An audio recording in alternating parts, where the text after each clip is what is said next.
themselves, and that's fine. It's good for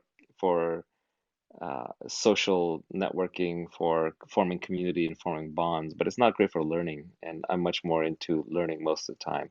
Look, I live for that great conversation, that great dinner party conversation where you connect with the other person, you say something interesting, and they say something interesting, and you build on that, and they build on it, and you learn something. Those to me are really incredible conversations. What I don't enjoy is like 30 people sitting around and sort of just, grooming each other, which is fine. They're scratching each other's backs and they're making each other feel good and they're connecting as humans and nothing wrong with it, but it's just not what I particularly enjoy. I'd rather read a book. But I'm a loner, I'm an introvert. I'm just an introvert who can perform in public, oddly enough. But there's more than one of me out there. There's other people who enjoy that.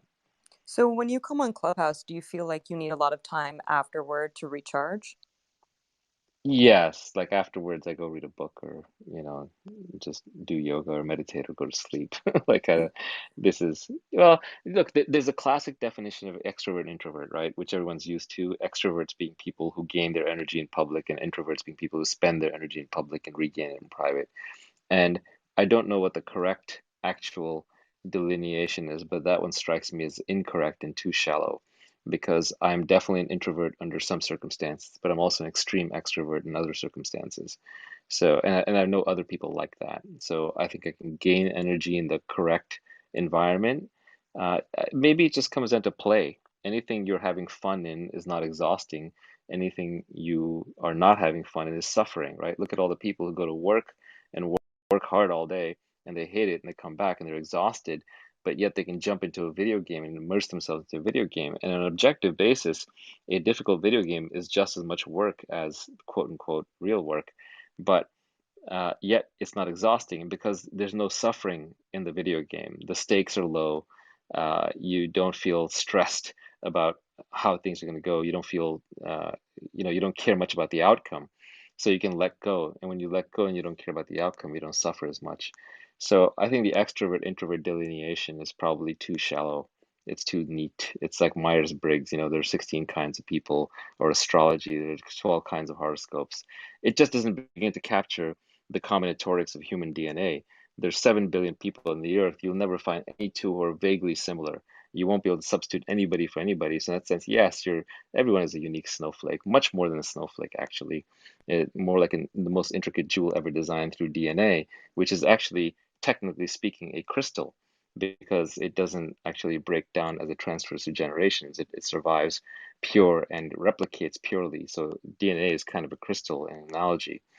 And Anyway, so I don't buy the extrovert introvert thing. I just think in environments where you are not suffering, where you're enjoying yourself, you will maintain or gain energy. And environments where you are not enjoying yourself, where the stakes are too high, you're too self-obsessed, you care too much about the outcome, and there's too much stress, and there are too many unknowns, then you will lose energy. And I think a person can gain or lose energy both in an extroverted and an introverted mode. What environment do you feel like brings out the extrovert in you, Naval? I just have to, for me, I have to get bored of being an introvert because I do that a lot all day, and I just have to have someone interesting to talk to. As long as the conversation is interesting, it'll persist. And sometimes people are interesting just by the nature of who they are, sometimes by the nature of the questions they ask, sometimes by the nature of the answers they give and the thoughts they have. Like floating around the audience. Like Bram Cohen's in here, super interesting guy, very, very brilliant. I can take him in small doses because he's too smart Oh my sometimes. God. Um, he's a very cerebral character, but he doesn't talk much. But when he does, he has something interesting to say. So people like that, really juice me up. Recently, I've been getting a lot back into physics, which was my childhood obsession, but I never really pursued it all the way. So I've done a few clubhouse with Brett Hall, who you might have run across, and he's a teacher of physics and also a popularizer of it. And I found him through his podcast, which was explaining David Deutsch's work in quantum mechanics and his writings from the beginning, a book called The Beginning of Infinity that I really love. And so I really enjoyed talking to Brett because every time I talk to him, I learn something. He's very articulate, very smart, very clever, and he's a true clear thinker, right? And a clear thinker to me is someone who gets their feedback from reality instead of society. Like too many people just listen to other people. Like their opinion of what is wrong and what is right is forged by what other people think, and that's just consensus opinion. That's groupthink. That's everywhere. I don't need someone to tell me that. I can open a newspaper or the digital equivalent of a newspaper. But there's a smaller number of people who I think are truly independent thinkers, and they take their feedback either from nature or from free markets, which I group together under the bundle of reality. And so they will have, answers that are sometimes wrong, but they'll always have a unique point of view, internally consistent, and they'll seem quirky from afar, but up close they're brilliant. So I really enjoy talking to those people when they're around a clubhouse or wherever else. Naval, what are you currently reading and what are your favorite podcasts? Um, Currently reading, I'd have to pull open my Kindle, so you have to give me a sec. Hopefully this will work in the background.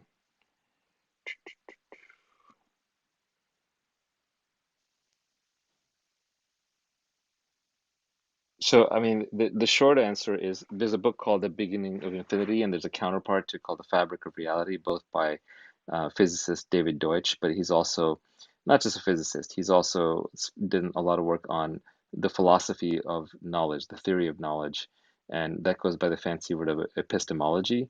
So I've been reading and rereading his books and trying to learn more about them because I think he's brilliant and has some really amazing insights. So, by just sheer hours, the most time has been spent on those books. I also have a book called Scientific Freedom, which is kind of about how you do high quality scientific research. Something Deeply Hidden, which is a book on the many universes theory by Sean Carroll. I've got a book called The Great Way. It's a Taoist book, I think. There is no anti-mimetic division, a sci-fi novel that I just finished. The Disappearance of the Universe, Energy and Civilization, When Money Dies. I got a lot of books. I mean, it's kind of nonsense. I could just go through them all day, but I don't have a particular book that I really read all the time, other than I would say the David Deutsch works, which I'm kind of currently obsessed with. But I've got dozens of other books that I'm reading. It's almost not useful for me to go through them because what will happen is someone in the audience will be like, "Oh, I should read the same books Naval is reading," and they go read them, and then they'll end up on some Naval recommended list. But the reality is 80% of them are not very good, and there's only a few that I could actually unequivocally recommend. So I would unequivocally recommend David Deutsch's books. Um, and then I'm always reading some philosophy. Actually, I've been back to reading Schopenhauer, who is kind of this German classic philosopher. Really, really interesting guy. When Money Dies sounds really interesting. What's Yeah, that about? that's about hyperinflation because I do feel like we've printed a lot of money recently. Both the Federal Reserve has printed a bunch of money, uh, and also we're doing all these stimulus programs from COVID bailouts to now the infrastructure bill to now we'll have an energy bill to whatever. We just both parties have sort of lost control of the brakes on the US dollar. And I understand why. We've been going through a difficult time with the COVID-induced collapse of the economy. And actually, it was COVID induced at the beginning and then lockdown induced later. And so we sort of had the situation where the whole traditional economy should have sank. Like if you think of like a water line and the hotels and the cruise ships and the airplanes were floating above the water line, the energy got drained out of the system, they should have collapsed to zero or bankruptcy. And what the Federal Reserve did was they reinflated the system. They pumped huge amounts of money into it. So it refloated that part of the economy. But what happened was the parts of the economy that would have been fine regardless, such as, say, tech businesses, got extra floated. So they got raised to twice the level they were at before. So there's all this huge amount of money that's flowed in the system. And because the money came in at the top through the banks and the bankers, there's this effect called the Cantillon effect, where money, when it's distributed to the economy by a central bank, first goes to the people who own banks and have access to that money, and the people who are around the banks. So the things that end up inflating are assets, not necessarily CPI goods. So real estate has shot up in desirable markets, or has levitated in markets where it should not be levitating. You see stock prices are way up, crypto is way up because it's a hard asset, gold is way up. So we're just pumping huge amounts of money into the economy, and it's a pretty difficult experiment. And part of the reason we get away with it is because 70% of all US dollars are held by foreigners. So when we print money, a lot of the dilution is borne by foreigners. We have that exorbitant privilege of the reserve currency. Another thing that happens is that the inflation that should happen is masked by technology. Technology is inherently deflative. It should make savers richer. It should make the average citizen much better off, but it doesn't because the government prints enough money to counteract it and get us back to 2% inflation. And then the production of goods in China and India is also deflationary. Like if you're in India and China and you're producing things, you're making them cheaper and cheaper, you're making Western society richer because you can buy the same product for less. So a combination of technology and globalization, um, as well as COVID should are deflationary forces, but we've pumped in huge amounts of money. I mean, unprecedentedly massive amounts of money. And so those are fighting for reflation and it's showing up in assets across the board. So anything that is an asset is going way up in value. So there's no good historical analog to this. But when people think of hyperinflation or inflation, they think about Weimar Republic Germany. And When Money Dies is a book that talks about that. So probably the first third of the book talks about the Weimar Republic hyperinflation. And it's kind of a historical story, well told. And the most interesting piece that I read was when it was describing what the first few years of the inflationary regime look like. And the interesting thing is they look like a good old normal fashion bubble where lots of people were getting rich and people were very hopeful about the future. And it wasn't showing up in the core CPI stats around milk and eggs and food and that kind of thing. And everybody thought it was a new normal. And the stock market went nuts, and investors went nuts, and people were just throwing money around left and right. And it sounds a lot like the environment we have today. So if someone is pessimistic and believes that the inflationary trends will outdo the deflationary trends, then we are at the classic beginning of a death of money stage. And by money in this case, I mean the US dollar. Speaking of Wow. money, Naval, people are sending me money because of this conversation. I keep getting notifications. Um, I got the monetization feature, so I assuming they just like what you're saying. Yeah, I, I haven't gotten any money, so I'm not getting tipped here at all. you're Well, not did getting you? any tips? Naval, you guys, everyone, Naval really needs your money. So if you Yeah, could please Cash yeah, App Naval. yeah. Wait, speaking of which, That's okay. Naval, Any money you want to send me, send to Nicole and Lee instead. thank you. Thank you. Well, okay, so Naval, talking about crypto, what's your take on BitClout? Because I know you haven't yet claimed your profile, and I am curious to know what you think about the space or Rally IO as well. Yeah, I'm not going to comment on the specific projects because I don't want to be endorsing or hurting a specific project. I will say that the whole space is really fascinating. I do believe that social media will decentralize. I do believe that it will go onto at least partially onto a blockchain component. I do think it'll probably look more like BitClout than like Rally because Rally is decoupled from the underlying social network, and I think it has to be bundled into the social network. I don't know if BitClout is necessarily the right answer, but I'm kind of taking a wait and see attitude towards it because for someone like me to move on to a social platform is like it's not a high risk maneuver. I mean, I can do 10 of them. It's no problem. It's just, it's weird. Now that I'm followed by so many people, I'm always sending a signal no matter what I do, whether I like it or not. I hit like on a tweet, it's a signal, and people start overinterpreting it. So I don't want to be the Pied Piper leading people to the wrong destination, so to speak. There's some responsibility involved there. So I want to make sure it's the proper network done in the right way. Yeah, but BigCloud is an absolutely fascinating environment and thing. I mean, I personally think what I would like to see from BitCloud is I would like to see a way for people to sell their BitCloud, not just buy BitCloud, before it sort of goes mainstream. I would like to see the source code open sourced, so that there are multiple nodes running. I would like to see um, I'd like to see some of the security issues, involved improve. Like you shouldn't be putting your private key into a random website to log in. I don't think that's very secure. But I think it is very promising in that it has this beautiful Twitter-like interface. The people on there seem very well behaved. The creator coin mechanic, yeah, I know on the one hand, it's like people get really bent out of shape, like how dare you use my image, to promote your site. But like you look at Yelp or Glassdoor, they listed tons of companies when they launched, right? And so it's kind of accepted within internet circles that, yeah, if something is public domain information, you kind of use it to accelerate your early launch. It's like some web page is getting pissed off that Google crawled them. All right, fine. But that's just the nature of being on the web, the nature of being a public persona. Um, but I'd like to see them fix and address a few things before I would kind of characterize it as sort of the leading effort.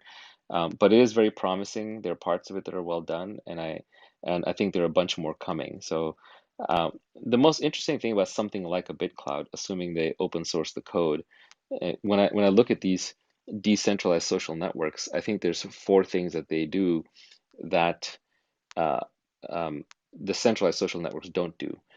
First, they're permanent. You can't really be banned from them. You might be banned from bitcloud.com, but you're not going to be banned from the BitCloud blockchain. Hopefully, over time, when they're open source, somebody else will create a new client and you can pop up on that. So the blockchain itself is immutable. You can't be removed from it. The second is that payments are built in. So money is a native part of the whole system. You don't need Stripe's or Visa or PayPal's permission to do transactions, and you can do microtransactions, macrotransactions, do weird stuff like buying and selling creator coins. Uh, then there's peer governance. When done right on decentralized social networks, the network itself is the governor. People vote with their coin, and so you don't have Mark Zuckerberg or Jack Dorsey in charge. The most interesting piece, though, the most interesting piece is that they're permissionlessly programmable. So anyone can come in and take the code and extend it, program to it, write to it, read from it. And because the user data is secured by private keys and each user is responsible for securing their own data, you don't have the same issue that Facebook would if they opened up, where Facebook can't give everyone access to their database because then a bunch of spammers would come in and take over. But uh, yeah, someone building a decentralized social network like BitCloud can. So I think the most interesting things will start happening when they sort of open up their code and other people start programming around it. Whoever wins in the decentralized social network space, whatever that blockchain is, will not only create something like a better Twitter, it will also create an Instagram. It will also create, a TikTok, and it might create a Clubhouse. So at what point do you think that they'll create an off-ramp for your Bitcoin? Because right now there's no way to get your Bitcoin off. And I've heard of BitSwap, but I'm not entirely sure how that works yet or if it actually does work in correlation with Bitcoin. But I mean, I just got even a message from a friend that said Anonymous bought $30,000 worth of her coin. And it's interesting because it makes me want to know so much more about blockchain and about who these people are that are randomly investing in coin that they actually can't capitalize on. There's no way to get your Bitcoin back right now. It's just a piggy bank without a slit. Yeah, they're speculating. They're speculating there'll be some off-ramp. I think the team should build an off-ramp ASAP. I do believe that that is the biggest missing component to their Yeah. legitimacy. Yeah, I transferred so many of my Bitcoin over. And I like a Yeah, and moron. look, that's how every scam starts, right? They make you part Yep. with your Bitcoin, and the best investment strategy the last 12 years was Bitcoin and chill. So That's funny. hilarious. Yeah, I was in a BitClout room and this is maybe a week ago, and I was just talking about how I'm going to be shooting my first stand-up special, and 15 people purchased my BitClout. And so the real time investment was mind-blowing to me because that's not really how the world works in this moment, but in the decentralized community it does. Well, but right now, there's no promise that a holder of your BitClout gets something special for holding BitClout, right? So over time, Right. what you'd have to do is you have to cut them in a piece of your ad revenues, or you have to give them like a special newsletter or special stand-up or special access, right? So hopefully over time, the value of anything, any coin associated with you would be realized through special privileges available through that coin, right? And I think people, this is kind of the beauty of NFTs. I think people are going to get really creative about what they can do. So, as an example, like let's say that your NFT is your creator coin, right? And people hold a certain amount of your creator coin. Well, what if you were to create like, uh, you know, 10 different NFTs? I don't know what they are, images, trading cards, whatever. And then anyone who has like at least three gets like access, backstage pass to your next comedy special. Anyone who has like 10 gets to go to like a dinner with you and 10 other people. You'd have to vet them, of course, right? Maybe Yeah. every time your coin hits a certain, amount in price, then you release a new special. I think people are just going to come up with new stuff and they're going to program it all in. There's going to be all kinds of wacky experimentation going in space. But for the first time, the relationship between the artists and their fans is programmable, right? The relationship is testable. So where we started was at first you had no relationship. You put out an album and they bought that in Tower Records. And then on a streaming platform, they can follow you and they can be fans. So that's a new relationship. And then the next level is they can buy your creator coin, they can buy your NFT. But I think these are just scratching the surface. I think people are going to start programming these relationships in a very, very, very extensive way, where you will literally be able to take your 1,000 true fans and segment them down to that person wants conversational access, this person wants art, this person just wants the joy of being able to say that they were first, this person wants to collect three in a row and make some kind of a stacked set of trading cards that unlocks something else. This person just wants to sponsor me so that their company's name is next to me when as a soft advertisement. So I just think there's a lot of open space to be explored here. In some sense, buying someone's NFT might just be the new ad form, right? Like if Toyota buys your NFT and then you put Toyota next to your name, or if they're the biggest holder of your creator coin, then they're brand associated with you.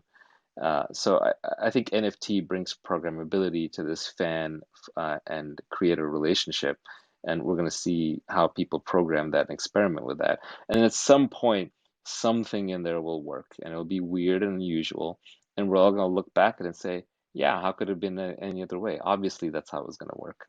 But we're not there yet. And when can we expect a Naval NFT? I kind of don't believe in the concept, honestly. Like this, Really? so well, in the sense that like I don't buy any NFTs myself. I think they're great. People should do them. I'm not taking anything away from them, but like I'm not I don't have that collector gene. So to me, they're very academic, and I would never sell anything that I wouldn't buy. Mm. So kind of just violates first principles. Yeah, I've heard you say that. Have you always been a night owl, Naval? Yeah, I've always been an idol. Same. Do you feel like you're more creative and smarter at nights, or you just like staying up when no one else is awake? Yeah, that's when you get your privacy, right? I think exceptional people are built in solitude, and I just enjoy my time reading, meditating, doing yoga, um, just just catching up on work. It's easiest when everybody else has gone to bed. No one's gonna bother you. I know Yeah, some that's people do when they wake up really early, the so-called larks versus the owls, and I envy them because it's nice to have sunlight. But actually, when I'm up and the day is up and the sun is out, I just want to get outside. It's just too nice. yeah, I feel the same exact way. I want to ask you about happiness because I know so many people are suffering with that. I think I once was it you? I heard you say that you like tried antidepressants for a little bit and then you got off, but you weren't depressed, right? Well, I was going through a period. It's a long, long time ago now. I gotta stretch back in memory. I was going through a temporary period. I knew it was temporary. I knew it wouldn't last.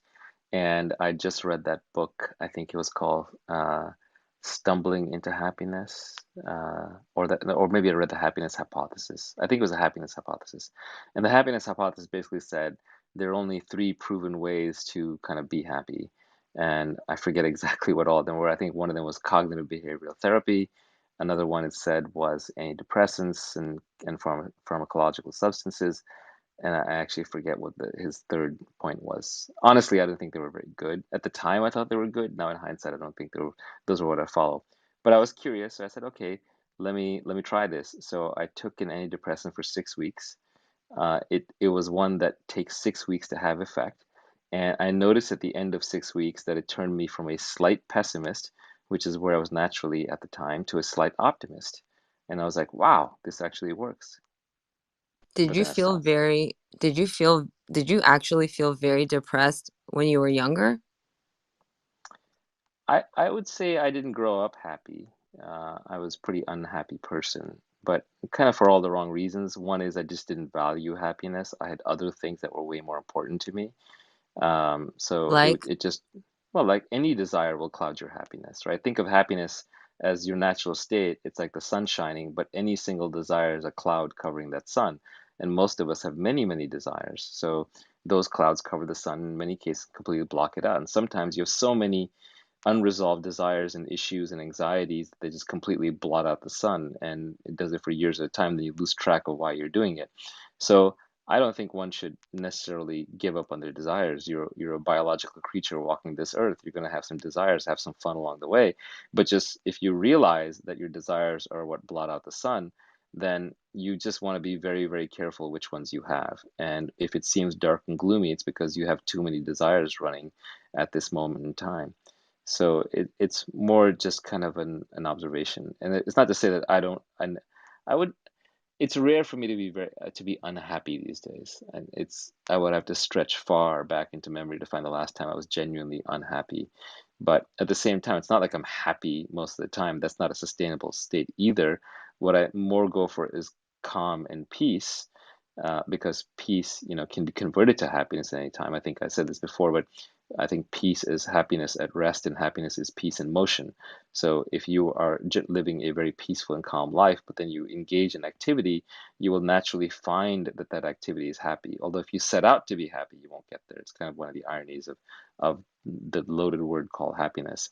But I think peace is the real deal, and I definitely think you can find it, and you can find it just by observing when you are and you aren't at peace. But the most important thing is you have to value it. If you value it, you'll find it. If you don't value it, that's fine too. It's just because you're valuing something else. You're valuing career success, or you're valuing finding a mate. Those are actually the two most common: money and the opposite sex, survival and replication. Those are the two biggest clouds that cover our natural innate happiness. One way you can see that we're meant to be naturally happy is just watch little kids, right? Little kids running around are naturally happy. If a yeah, child is not happy, you say, "What's wrong?" Right? On the other hand, if you see an adult who's very happy, you say, "What's up?" Which is basically asking, "What's wrong?" Right? So it's our expectation that children should be happy, but it's our adults that adults should not. The yeah, expectations adults should not. And why yeah, is that? Because puberty is the beginning of desire. You can see children when they go from being happy little go-lucky play kids who are playing with whatever's there in front of them in the moment, to suddenly they hit puberty, and then they discover desire. And it's the most basic desire, the desire to replicate, the desire to find the opposite sex. And then, of course, in our society, even though these kids are biological adults at the age of 9, 10, 11, we imprison them, because we don't trust them. Modern society is more dangerous. You can go get somebody pregnant, and that's not acceptable. You could kill somebody, that's not acceptable. You could die by doing too many drugs, it's not acceptable. So the teenagers are biological adults who actually are held as prisoner in homes by parents. And the parents become these reluctant wardens, and the teenagers now are sullen against them because 5,000 years ago, 14-year-old would have been out fighting a war and maybe raising a family. Uh, and that's just not how modern society is designed. So we have to hold these children captive against their own will, and we throw them into this false game, this fake made up royal pageantry of high school where there's popular kids and unpopular kids, and they just play the stupid false game. But deep down, they know it's a meaningless false game, and so they end up pretty depressed because they're not actually living out their biological urges. So there's kind of this transition from being naturally happy to being naturally unhappy with suppressed desires, where you're socially programmed all day long. And I think in some ways, getting older and and wanting to be happy is sort of rediscovering your original childlike innocent state. But now, a child is happy through ignorance. They don't have to worry about where they're going to sleep or how food's going to get on the table or anything like that. Uh, and a middle-aged person is kind of unhappy because they know too much. They're like, shit, I got to work for everything. I got to make everything work, or it's going to fall through the cracks. And, and I have no safety net. I am the safety net. And then an older person who's closer to death goes back to being happy like a child, but they do it through wisdom because they realize actually it doesn't matter. I'm just going to die anyway at the end, and this all goes to zero. So all of these treasures that I was accumulating, whether they were mental or emotional or physical, they're all going to disappear anyway. So I think Right. that wisdom is a return to innocence, but by way of knowledge rather than through ignorance. Have you tweeted that yet, Naval? Because I think it's time if you haven't. Well, the problem with Twitter is like everything is out of context, right? So you get attacked over everything, which is why I like Clubhouse better sometimes. And in Oh fact, my the only God. time I get attacked because of Clubhouse when someone take excerpts something unfairly and then tweets it, and then somebody else attacks it as being Well, stupid. Twitter's That's ex the biggest loser move ever, by the way. But I wanted to ask you, going back to finding a mate, did you did you find that getting married made you significantly happier? I've always been in, committed relationships as far as I can remember. That's just kind of how I'm hardwired. Um, did getting married make me significantly happier? I, I think like when you're a single person, you just waste an enormous amount of time. And you're always like hanging out in environments that you normally wouldn't choose, like certain parties or certain dinners or maybe even social institutions. You do a lot of things to just meet the opposite sex in kind of a sublimated sex drive, and you don't really acknowledge that's what you're doing. Whereas when you get married, like all that time frees up, right? Like you can literally free up 5 hours a day as a young male by being married.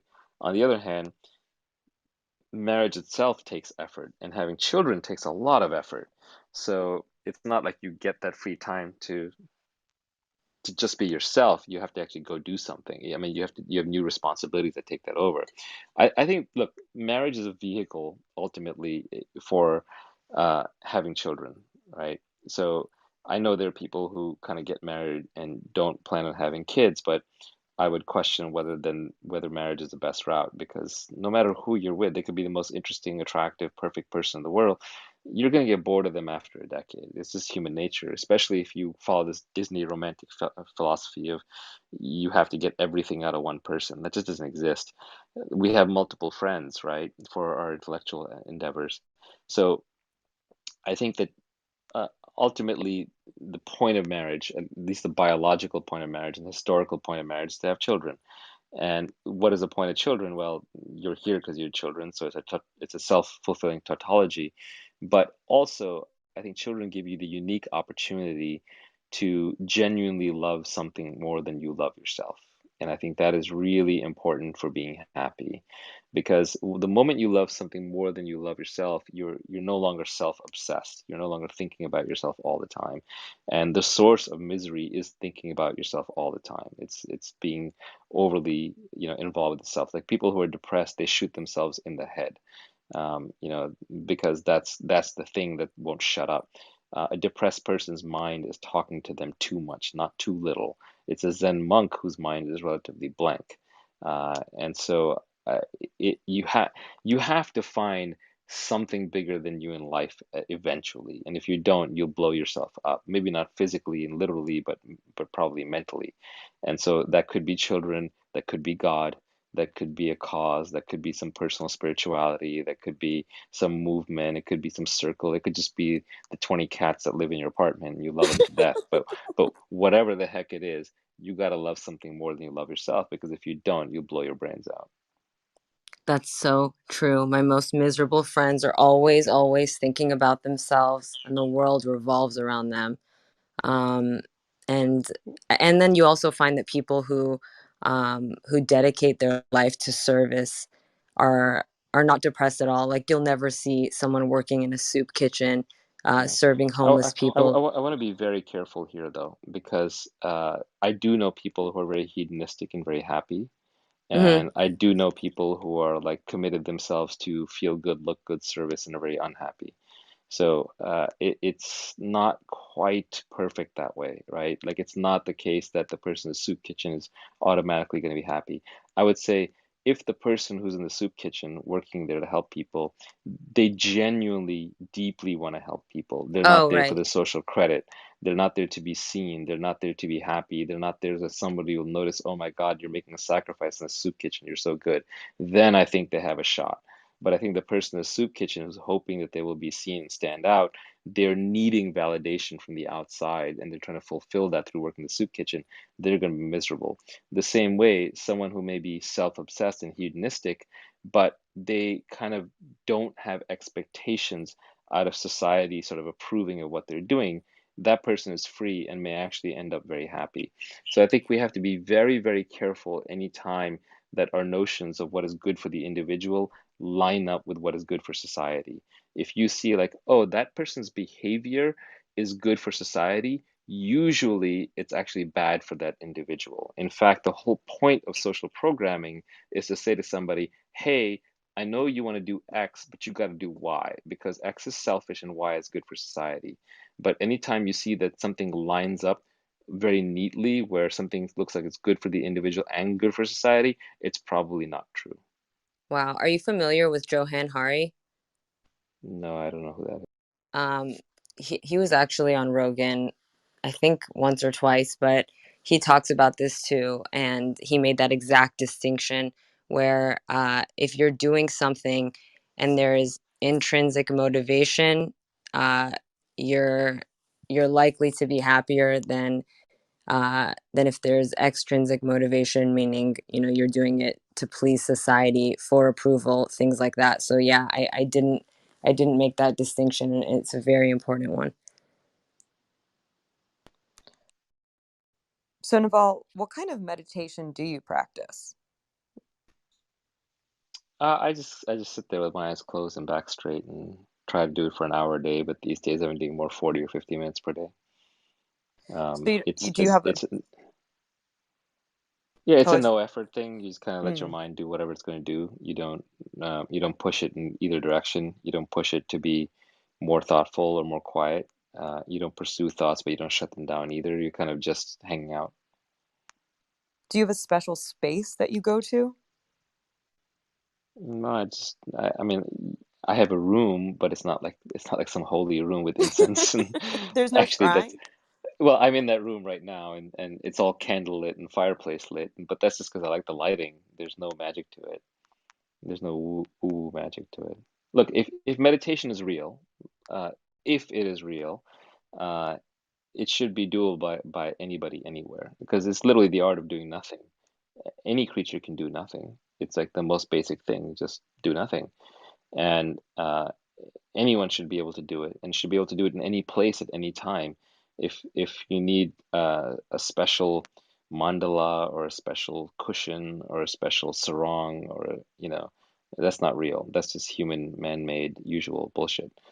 Um, if something is truly universal, then it is available to all human beings at all times in all places. Yeah, I heard you say multiple times that you could do it in like a doctor's office or anywhere as long as you're not like consuming information or anything like that. And that really Yeah, helped it me. has to be a quiet, yeah, it has to be a quiet place. And I think you want your back straight so you don't fall asleep. That's just purely practical. But you can do it in an Uber, you can do it in a subway train. I don't recommend it necessarily. I think the best meditation is one where you're not distracted. So even in my little room, I'll use earplugs and I'll close the curtains just so I'm not like broken out of it. Because I do find if I sit in one spot long enough, I go in deeper. And so, do you feel like your meditation helps alleviate suffering? Or I know that you're saying that you don't feel a lot of suffering these days, but do you think it was because of your meditation practice? Um, Meditation is very hard to talk about because real meditation only happens when your mind is not there. So almost by definition, you can't analyze it and experience and articulate it and can't convey it. So, it's like sex. Like if you want to know what it's like, you got to do it. There's just no way around it. Oh There's my there's God. no amount of yeah, there's no amount of description I can give you that will come close to the real deal. So you just have to do it. But uh, I can try and sell it to you, and I think it's worth trying to sell to people because I did find it useful, and I think there are other people who find it useful. The way I would sell it to you is I would say like there is your physical body, your actual physical body, that you exercise and you take care of it through diet, nutrition, and working out. And there is your mental body, which is your brain, and you take care of that by, stuffing it with knowledge, and maybe you hurt it by stuffing it with drugs or alcohol. And then there is your spiritual body. And I would define your spiritual body as just whatever remains when you remove your physical and your mental. So it's just it's defined by negation, not by addition. And there is something there, like for example, the raw consciousness, the raw awareness that you have, where of just all events happening to you at all times, that observer, that is not really physical. It's been the same since the day you were born. And it's not really mental in that you don't feel the same, like thoughts arise and fall within that awareness. And so that thing is kind of like the spiritual body. Now, how do you take care of the spiritual body? We know how to take care of the physical body, the mental body, but how do you take care of the spiritual body? Well, the physical body in modern times needs more movement than it gets. Modern times, we're pretty lazy, we're privileged, we have a lot of automation mechanism at our disposal. So we are the physical body is understimulated. So go exercise, go stimulate it. The stomach is overstimulated. We eat too much, we drink too much. So you fast to take care of that. The mental body is probably overstimulated with junk food and understimulated with healthy food. So you probably need to consume, less social media and maybe more podcasts or maybe more books. Well, what do you do for the spiritual body? The spiritual body is completely covered up. You lost touch with it because modern society is so full of choices and distractions that we're just always amusing ourselves. We're amusing ourselves to death, as I forget, was it David Foster Wallace who said that? So you want to give that a chance to emerge. And right now, I would argue that most people are spiritually obese. And I mean like 300-pound obese. I don't mean like 180-pound obese. And that means that their true self, which they've lost connection with their subconscious, is buried under layers and layers of non-inspection. Every time you walk through life, all day long, things are happening and you're interpreting them. And some you're interpreting as positive, and many you're interpreting as negative. Someone said something that stung you, or you lost money in a transaction, or some deal fell through, or you didn't you're gaining weight, feel good about it. Whatever the heck it is, all these things are accumulating in your mind. And you're so busy as a creature because you're drowning yourself in socialization. Uh, so you've lost you've lost track of all the problems that you have. And there's a few problems that are top of mind, whatever the most important problem today is running through your head. But there's all these other problems you've lost track of that are now piled up like a big garbage pile in your brain that are just sitting there. And so you have no peace. Any moment that you solve any problem, the next one just shows up. It's been waiting for its turn.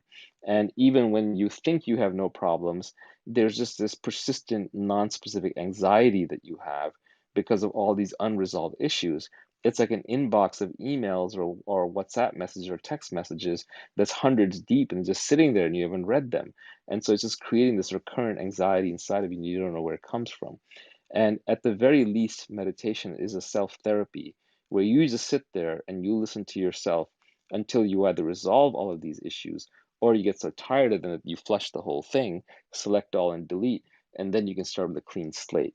And then you can kind of recover your spiritual body, which is just awareness. That's all it is. But awareness is kind of always peaceful. It's the mode that little children live in.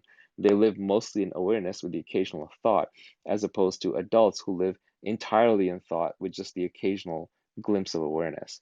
So I think meditation is a way of going from being spiritually obese to being spiritually fit. And it's like trying to describe to an unfit person what being fit feels like. But until you've gotten there, you won't know. So I think if you're going to do it seriously. Don't do it halfway. It's like if you've never worked out in your life and I say, wow, it's great having a lot of muscle and being fit, and then you like work out twice for like 20 minutes, twice a week, and you say, well, I didn't do anything. Well, yeah, I didn't do anything. You didn't make a serious effort. So if you're going to do it, be serious about it. Yeah, I practice creative visualization by Shakti Gawain, and I try to meditate 20 minutes in the morning and 20 minutes at night. But I feel such a difference if I do not meditate the second half of the day because it feels like a full reset for my body. And of course, it reconnects me to my spiritual practice, which feels like the utmost of importance. I'm watching right now as people are coming out of lockdown, a bunch of my friends who I would say are miserable or suffering, constantly reaching for power or status or success and unable to live in the present. And a lot of them don't meditate, which is fine. It's none of my business how they live their lives. Um, but I do find that there's a difference speaking to people of who meditates and who doesn't meditate. I feel it feels spiritually like you can sense who does and who doesn't. I don't know if that even makes sense, but I think there's this distinction that we make in society between spiritual and successful. Just like we make a distinction between smart and happy. Like if you're smart, you're supposed to signal it by not being happy, by showing how much you know about the world and all the things that can go wrong, and that's how you signal your intelligence. The same way, like we say, oh, if you're going to be spiritual, then you don't care about success. And I think all that is nonsense. I mean, you can do whatever you want. You can be spiritual and you can be successful. You can be spiritual and you can be ambitious. It's just when you are spiritual is a terrible word. I don't want to use it. I just want to say it's self-aware. You can absolutely go after what you want. Just be more self-aware about it, and it'll be a lot easier because you'll be explicit about what you want, and then you can put aside the things that you don't want. So you're not pursuing 10,000 things at once. You're just pursuing the thing you care about. And when you're not happy, you know why you're not happy. It's because I care about this other thing more. And I've made a contract with myself. I'm not going to be happy until I get it. And so let me just go get it. And maybe at some point you'll decide, actually, it's more important to be happy and I don't need to go get it. So I think spiritual and successful can be in one. I think happy and smart can be in one. These are false dichotomies that we put ourselves into. Naval, was it you that said you don't need mentors, you need action, something like that, some variation of that? Yeah, I think there's a lot of this thing that goes on Twitter and Clubhouse and whatever, where people are listening to so-called gurus, and maybe I'm supposed to be one of them, but I'm not, by the way. No robes, no collection plate, nothing to give you. Um, I think people are sort of waiting for someone else to transform their life. No one's going to change your life. You just got to take action. Like mentorship is so overrated.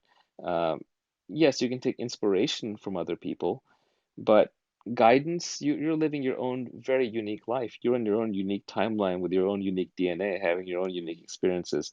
It's very hard for somebody else to step in and do that, and certainly pick up mentors along the way and use them however is useful to you, but waiting for them is a mistake. Every successful person I know has an action bias, almost to a fault. When they think of something, there's a very short interval before you find them just doing it. And they're okay with failing. They're okay with iteration and trying over and over and over. In fact, the least successful people are the ones stuck in analysis paralysis. Either they're cynical, like that'll never work, or they're like, I'm still looking for the right thing, or I'm looking for the right partner, or I'm looking for the right place, or I'm looking for the right time. There's no such thing. If you want to do it, just do it. That's the only way to be successful in life. You just move, move, move, move, move, iterate, iterate, iterate. The biggest mentor, the biggest teacher is reality. It's the environment giving you feedback. And how are you going to interact with your greatest mentor, which is reality, if you're just sitting around waiting for some monkey to show up and be your mentor? Look, Naval, everyone who's successful can't really articulate how they got there anyway. It's just a kind of an after the fact anecdotal story which won't match your circumstances. that's so true. But, yet we all still want to be around you and listen to you. But on Look, that note, I wouldn't listen to me. I wouldn't. I don't know why you're here. I wouldn't listen to me. Like I don't show up in Clubhouse, listen to some other person talk about their life and take inspiration from that. Go get it yourself. yeah, I was just gonna say, I I'm gonna meditate and then go to sleep because if I just sit here and listen to you, I'm just gonna ask you questions about things I've read or things I've heard you say. Yeah, I would I'll suggest, let by the way, doing it in the morning. I think you have a better chance. Because then in I'll the morning, sleep. yeah, in the Or nighttime, what'll happen if you meditate, you'll fall asleep. In the morning, in theory, you're well rested and refreshed, and you can stay awake because meditation is the art of doing nothing while you are wide awake. Because if you do nothing while you're lying at an angle, or if it's late in the evening, you'll just fall asleep, and you won't really get meditation. You'll get kind of this dreamy state where you're going in and out of dreams, which can be really fun, but it's not the same thing. yeah, will that give me the psychedelic experience that you were talking about earlier? Yeah, I mean, on meditation, you can have full-blown psychedelic experiences as intense as any psychedelic you care to do. Oh my God, how long do I need to do this for? Uh, I think it depends on the person. Everyone's brain chemistry is different. All I can say is like for me, after meditating for about a year to a year and a half, probably about an hour a day on average, I could induce them on demand. Oh my God, But I'm so but but jealous. But actually, you shouldn't be because, like anything, it gets boring. If you can do anything too much too easily, it gets boring. After a while in meditation, what you realize the objective is not to have blissful experiences. There is no real objective, but it's not the thing you're going to crave and keep doing. But again, Right. words about meditation are nonsense. You're trying to describe something that's beyond the mind. So even the parts of it that I can describe to you aren't the real thing. So if Yeah. psychedelic trips during your meditation isn't exciting you, what is exciting you, Naval? Look, look, everything is exciting. It's your perspective, right? Like it's complete. Like the reality is perfectly neutral. It's just a bunch of stuff happening. Like imagine for a moment you didn't exist and you were just watching everything around you as a movie, but you didn't exist. You were just an observer, and you were watching your friends and family and your coworkers go through this movie. You wouldn't care about anything. This is all just lights and sounds and colors. Interpretation, meaning is assigned by the observer. It's not inherent in the medium. So it's up to you to make things exciting. I originally did not find life exciting. That was my fault because I had a bad philosophy about life. And then over time, I realized actually I only have this one life. So I gotta find meaning in it. I gotta find excitement in it. Otherwise, I'm just gonna go through a miserable life. And then as I started accepting that, I also started noticing, thanks to meditation and other, learnings, the inherent beauty in everything. You can watch a smoke trail come out of a cup of tea and or you can watch dust particles dancing in a sunbeam, and it's as beautiful as anything humans have ever designed. You've just lost track of it. You can ponder, the vastness of the universe or the minute microbial, gut bacteria that live inside of you in their own little civilization, and it's just completely fascinating. It's just we've blocked all these things out. We've lost all this perspective. Um, so, I mean, it's your choice whether to be optimistic or pessimistic. It's your choice whether to be grateful or resentful. It's your choice whether to be truthful or dishonest. It's your choice how you want to live your life. And at some point, you just decide. Like one of my friends, Charlie Knowles, he had this great tweet where he said, at the end of the day, you have to believe that either everything is a miracle or nothing is. And that's your choice. Like, and I choose to believe everything is miraculous. Not necessarily in the sense that there's some white bearded dude in the sky who made everything up. But it is pretty freaking amazing, isn't it? When you kind of contemplate how big the universe is, how unlikely you are, how complex of a machine you are, how many things that you have around you and inside you that you just take for granted. It's mind-blowing beyond comprehension. Not all of human civilization sitting down with pencil and paper couldn't redesign even one tree or one person. So we're already blessed with so much. It's just we lose perspective. And I think most of that loss of perspective comes from being over socialized because I then you totally crave agree. stupid things like Lamborghinis and fame. Oh, that's so LA Naval. And I just want to say, I'm going to go to sleep for real this time. You are the man. You're incredible. I think that I want people like you to be famous. I want my kids grow. I don't have kids yet, but I want my kids growing up listening to people like you. I know you're so humble and you don't think that, but growing up in LA and seeing the difference between what we grew up thinking, was y- I don't know. We grew up thinking like we wanted to be famous and we were playing status games, and you don't do that, and you're after what's Well, really no, I'm important. I'm I'm I'm obviously playing some kind of status game or I wouldn't Oh, even it's be a here, little bit of an right? ego game. It's a Yeah, little bit it's of an obviously still there. If I really yeah, didn't I'm care, I but wouldn't be here, that's right? well, yeah, but that's a void that we all have. I mean, that I think that's just a basic human need to connect with other people. When I'm alone for long periods of time, I come on this app too. I start rooms like I totally get that, but I have to say it while I'm on this quote unquote stage. But you're the best. Thank you so much for doing this. I Thank know I'll you. see you again. I know you don't schedule interviews. I'm gonna interview you again. You're the best. Good night, Naval. Awesome. Thank you. Good night. Hello, Naval. Uh-oh, I'm cornered. I know. This is when it turns into Clubhouse After Dark. Maybe 5 minutes, Leah. Then I gotta go. Maybe less, honestly. I mean, I also would like to go to bed. I'm wondering what your thoughts are on the Dear Moon project. I have no idea what that is.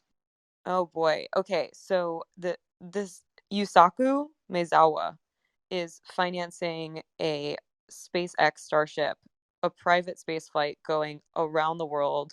Um, it's around the world, around the moon, and he's taking 8 civilians and 2 crew members, and they're leaving in 2024. Which I have a friend who's in the applicant process right now, and he's made it through a couple of rounds, and now he's kind of waiting to hear about the next rounds. But I'm so curious to know what your thoughts are on space travel, whether you think that, oh, hilarious, I just got a payment. Thank you to whoever just sent that. That's very nice of you. Yeah, what your thoughts are on space travel, not just around the moon, but in going to Mars. Yeah, I think it's kind of sad as a human species that we have not yet left the planet. And I think some of that was just due to bad philosophy, as David Deutsch talks about historically, where we didn't have Enlightenment style values and innovation and scientific method and all that. It would be great if we were an interstellar species. So I completely support that. I think what Elon and teams like his are doing are fantastic. So in that sense, I support the Dear Moon project. I just wouldn't want to be the first colonist on the moon or Mars because I like air and water, right? Yes. These are staples that I'm pretty used to, and I'm kind of lazy that way. I don't view myself as a survivalist, but I think it's great that other people will do it. There'll be people who will, go out there as fans. There are people who will go out there as tourists, people who go out there as survivalists, people who go there as capitalists, and it's all good because that's going to move the state of the art forward so that our children's children's children will be living in, interstellar colonies. That can't come fast enough.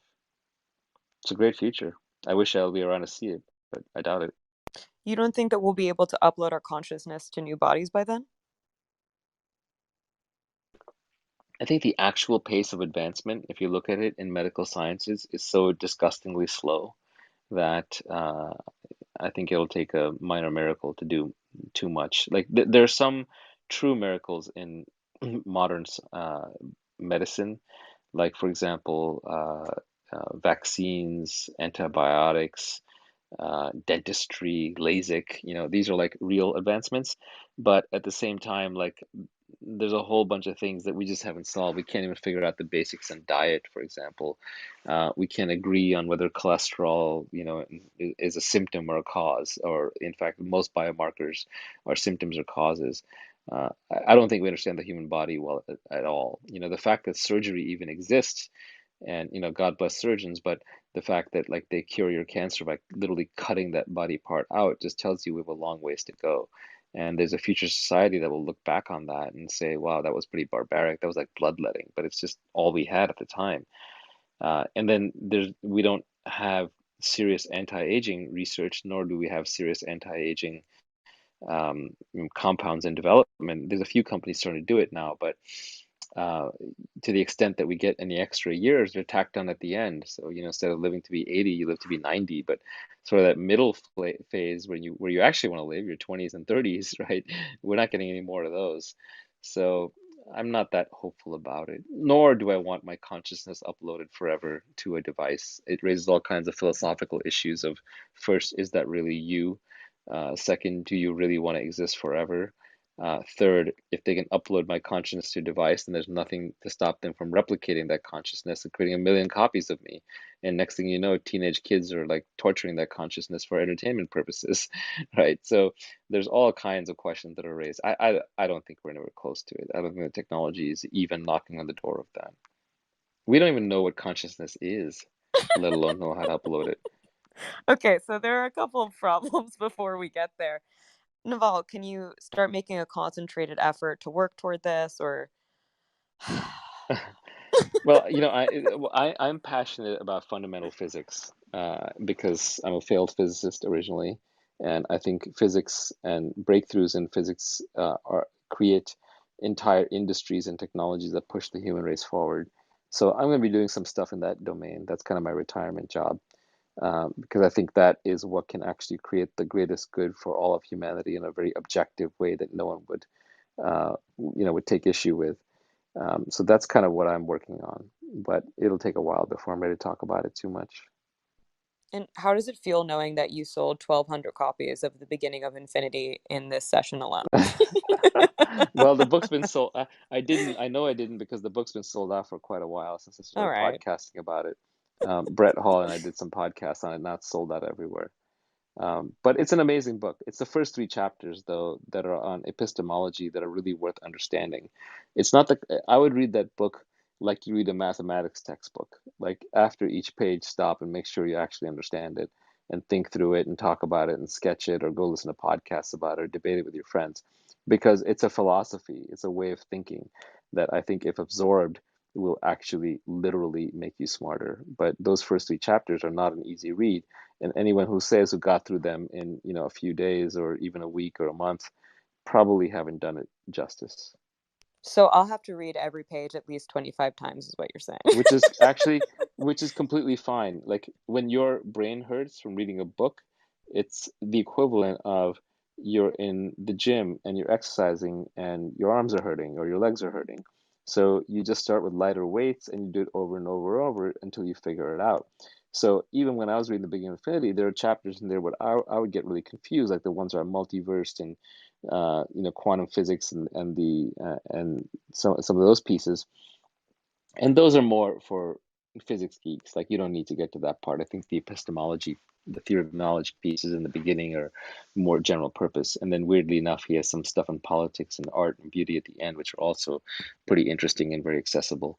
But uh, you don't have to necessarily think you're going to get it all in one pass. It's okay to read it 10 or 20 times.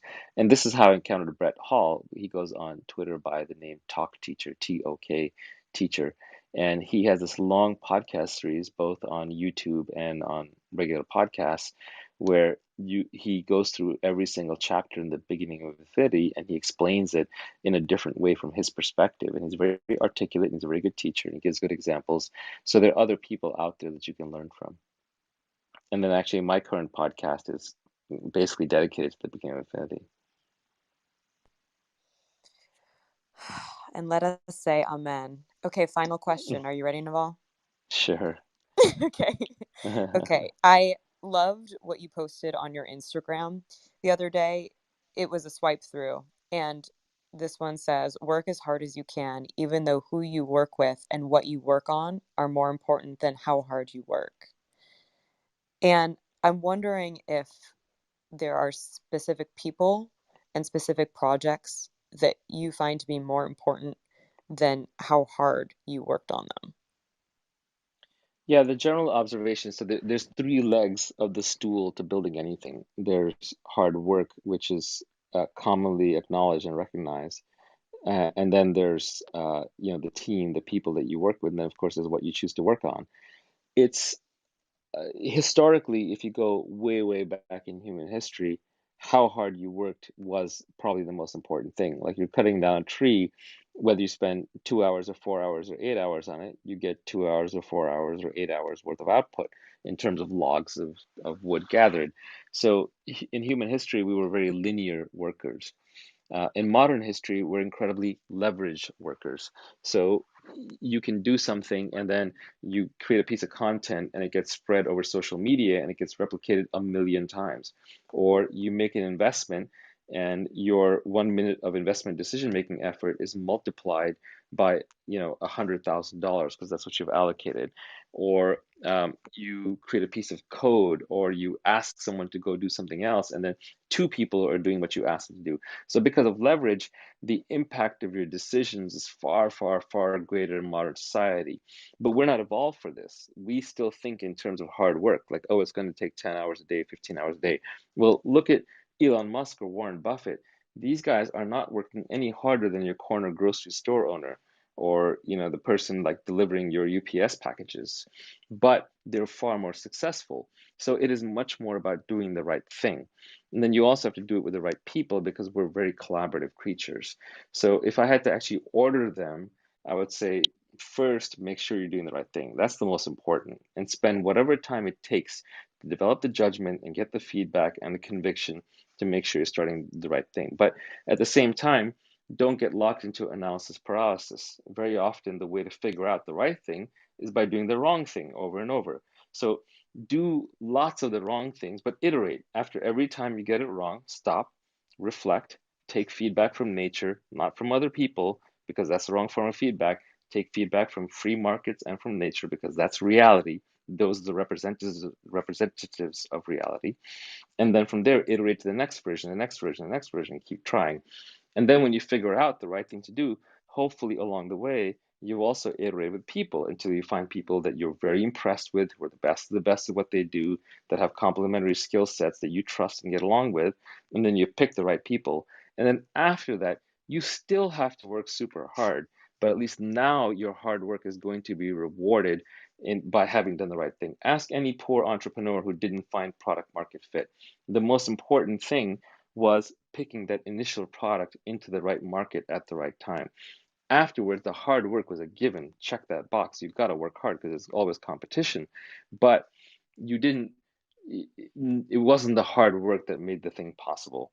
So even though we all know that who you work with and what you work on and how hard you work are very important, I do create an ordering in that category. And I think what you work on is the most important, followed by who you work with. Otherwise, they'll just rip you off, or you'll lose interest, or you won't get along with them, and it'll be a disaster.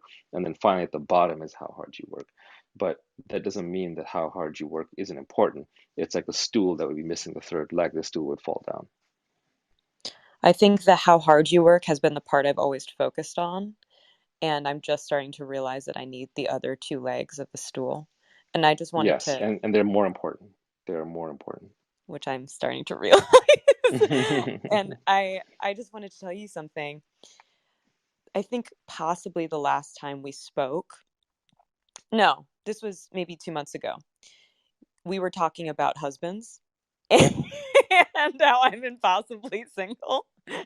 And you said something to me that profoundly affected me, which was that you said that until I focused on what mattered, that I wouldn't find the partner I was looking for.